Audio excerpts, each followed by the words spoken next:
Olá, meus irmãos, que a paz e que o amor de Jesus esteja presente em nossos corações, que possamos hoje refletir sobre esse ensinamento, o ensinamento do Evangelho, elevando a nossa compreensão para que esse ensinamento faça parte da nossa vida, faça parte das nossas escolhas, faça parte do nosso dia. E hoje nós somos chamados a refletir sobre o capítulo 6 do Evangelho segundo o Espiritismo, que chama-se O Cristo Consolador. Enquanto eu lia no Evangelho esse capítulo, para poder estar aqui refletindo junto com vocês, refletindo junto porque, de fato, cada vez que a gente vai estudando, novas coisas vão surgindo na nossa mente, novas compreensões vão se formatando no nosso espírito. Então, acreditem que sempre que nós estudamos o Evangelho, nós crescemos um pouco. E daí vem muito da importância de nós fazermos o Evangelho no lar. Eu me lembro de uma palestra do Haroldo Dutra, em que o Haroldo Dutra disse que antigamente ele acreditava que o Evangelho era um livro, mas que ele sabe hoje que não é um livro. O Evangelho é a vida. Se nós não formos capazes de fazer com que essas palavras não sejam apenas palavras, mas que sejam dentro de nós algo vivo que orienta as nossas atitudes, que orienta os nossos pensamentos, que orienta as nossas vontades, então de nada serve. O Evangelho é vida para ser vivida, vivida em cada um de nós. Então, enquanto eu estava lendo o, o capítulo 6, né, o Cristo Consolador, me veio à mente um outro texto bíblico que tem muito a ver com aquilo que nós vamos estar refletindo essa noite, que é o Salmo 90. Então, se vocês me permitirem, eu vou começar lendo o Salmo 90, pedindo que cada um possa atentar para aquilo que o Salmo está nos dizendo. Então, Salmo 90, Deus confirma a nossa vida. Senhor, Tu foste o nosso refúgio de geração em geração. Antes que os montes nascessem, e a terra e o mundo fossem gerados, desde sempre e para sempre, Tu és Deus. Tu reduzes o homem ao pó, dizendo, voltem, filhos de Adão. 1000 anos são aos teus olhos, como o dia de ontem que passou, uma vigília dentro da noite. Tu os semeais, ano por ano, como erva que se renova. De manhã ela germina e brota, à tarde a cortam e ela seca. Sim, tua ira nos consumiu, o teu furor nos transtornou. Colocaste as nossas faltas à tua frente, nossos segredos sob a luz da tua face. Nossos dias passaram sobre a tua cólera, e como suspiro nossos anos se acabaram. 70 anos é o tempo da nossa vida, 80 anos, se ela for vigorosa. A maior parte deles é fadiga inútil, pois passam depressa, e nós voamos. Quem conhece a força da tua ira? A quem sentiu o peso do teu furor? Ensina-nos a contar os nossos anos, para que tenhamos coração sensato. Volta-te, Javé, até quando? tem compaixão dos teus servos. Sacia-nos com o teu amor pela manhã, e a nossa vida será júbilo e alegria. Alegra-nos pelos dias que nos castigastes, pelos anos que sofremos desgraças. Que os teus servos vejam a tua obra, e os filhos deles o teu esplendor. Que a bondade do Senhor venha sobre nós e confirme a obra de nossas mãos. Esse texto, esse salmo, que eu sempre achei um salmo muito bonito, mas é como a gente diz, à medida que nós vamos lendo, nós vamos alcançando uma compreensão. É um salmo que está nos mostrando quão efêmera é essa vida, encarnação de 70, de 80 anos. Como nós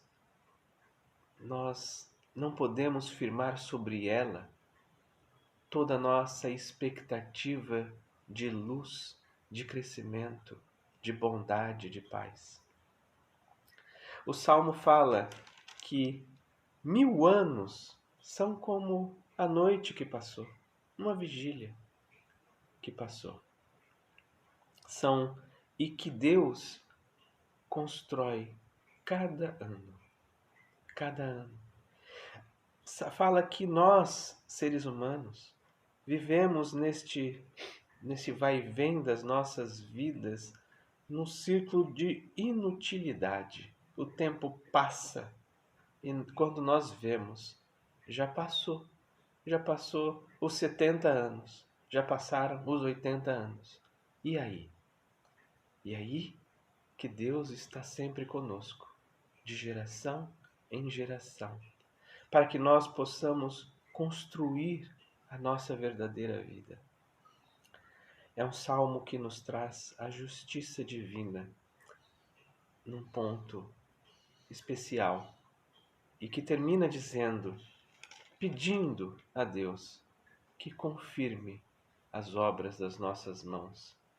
Quer dizer, que nós, de fato, estejamos trabalhando dentro da vontade de Deus, nosso Pai. Então, trazendo agora para a nossa reflexão da noite, para o tema da nossa palestra, que diz respeito ao capítulo 6º do Evangelho, né? Cristo Consolador. Então, nesse capítulo, a gente tem uma passagem de Jesus que fala assim: Vinde a mim, todos vós que sofreis e que estáis sobrecarregados, e eu vos aliviarei. Tomai meu jugo sobre vós. Aprendei de mim, que sou brando e humilde de coração, e encontrareis o repouso das vossas almas, porque meu jugo é suave e meu fardo é leve. Esse texto que está lá no Evangelho de Mateus, no capítulo 11. Jesus diz a todos. Então Jesus estava lá no Monte das Oliveiras, falando, ensinando aquelas pessoas, e entre aquelas pessoas que ouviam existiam todos os tipos de pessoas.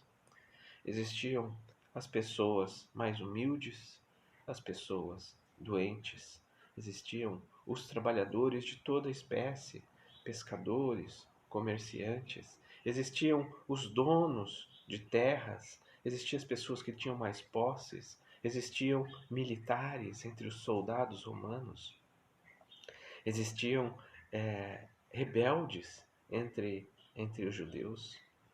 Existiam pessoas de todas as espécies ouvindo a palavra de Jesus.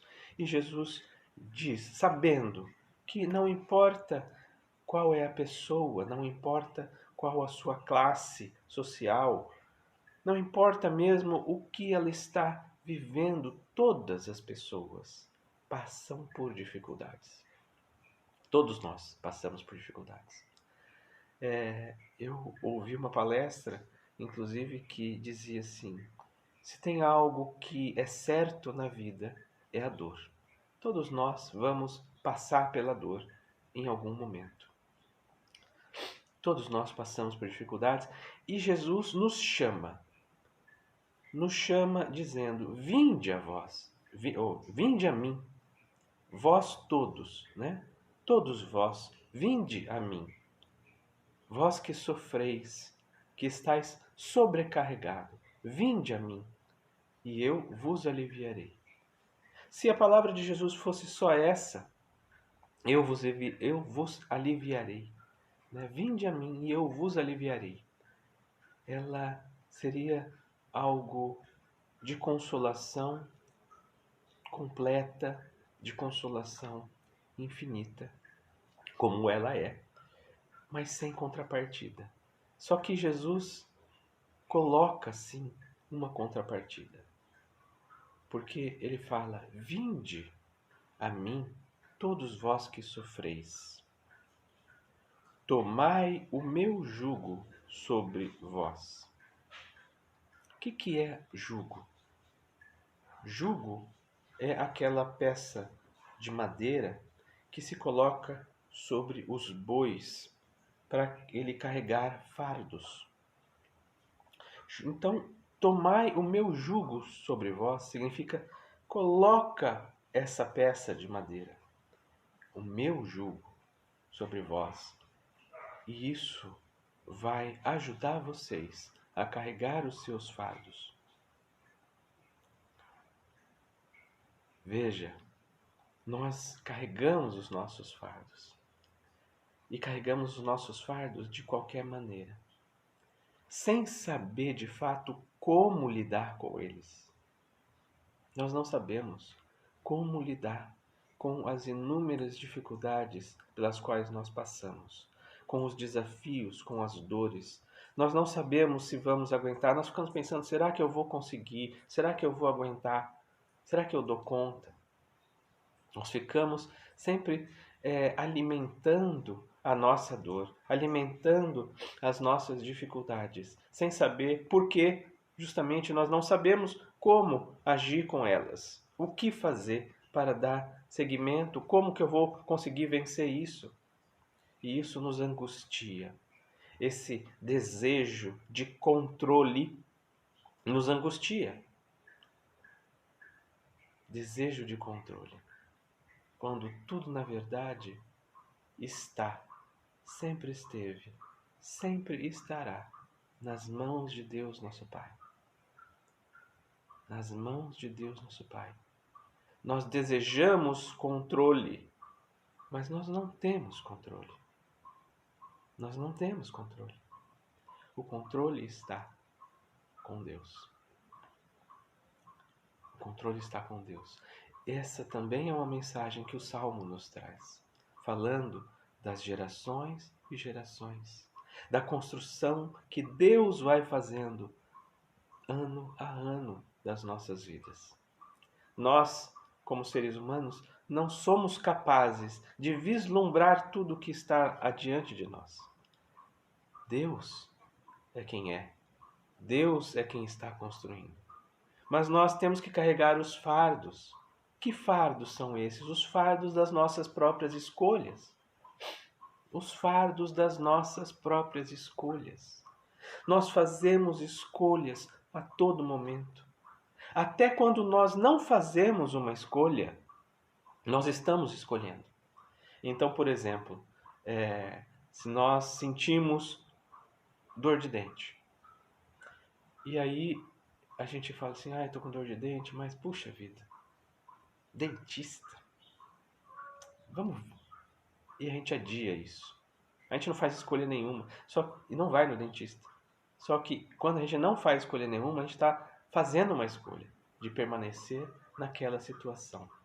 E aí aquela dor de dente vai aumentando, vai aumentando, vai aumentando. Até que chega o dia que é impossível eu não ir no dentista. É impossível, porque eu tô com tanta dor, que eu não tenho o que fazer. Eu sou obrigado a ir, né, para retirar aquela dor. Por mais que o ato do dentista seja de estar ali e dos procedimentos que ele vai fazer seja doloroso, eu sou obrigado a fazer isso, porque a outra dor está tão grande, né, que não tem outro jeito. Então, veja só como nós somos compelidos, levados pela vida a carregar os nossos fardos, como a vida vai nos empurrando para um caminho que nós de crescimento. Se por outro lado, nós no primeiro dia da dor nós já consultássemos o dentista, já fôssemos, talvez houvesse um tratamento, né? Talvez, mas com certeza aquela dor teria sido eliminada mais rapidamente, sem que ela tivesse crescido. Então, nós estamos sempre fazendo escolhas.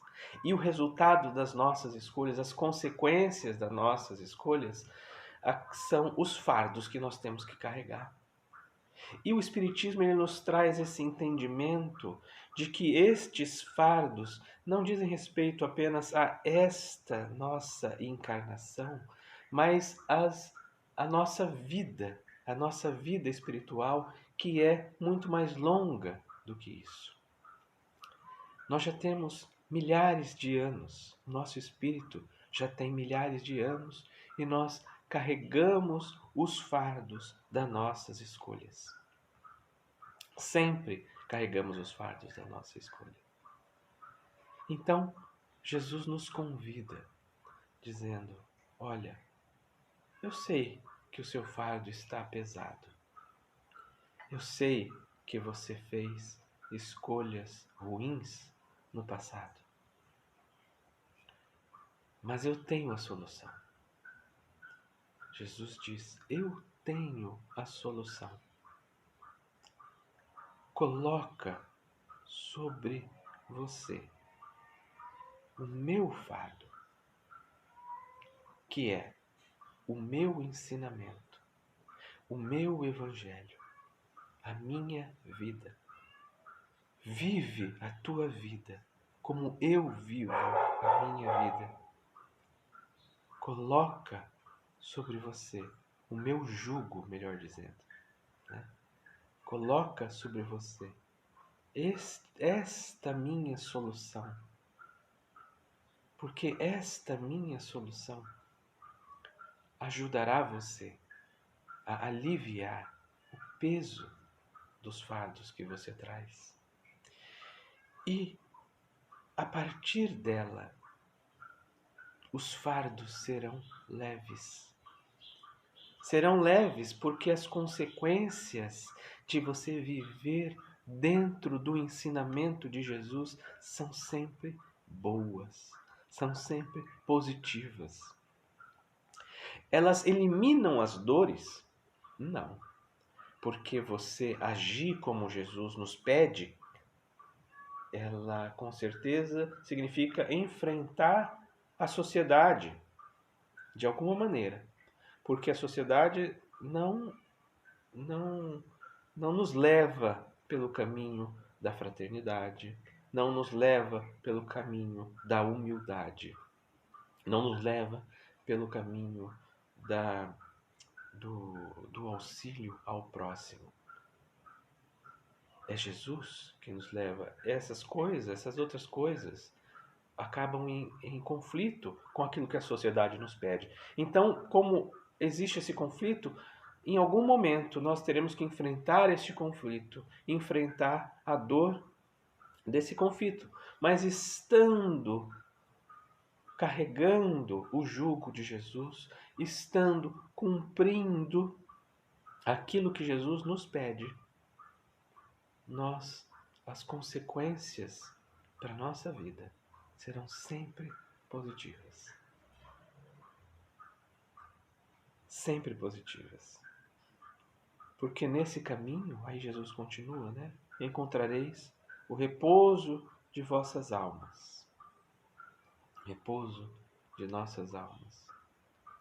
Realmente, dentro do caminho que Jesus escolhe para nós, dentro do caminho que Deus sugere para nós, as nossas escolhas no sentido do bem, no sentido do amor, no sentido do auxílio ao próximo, trarão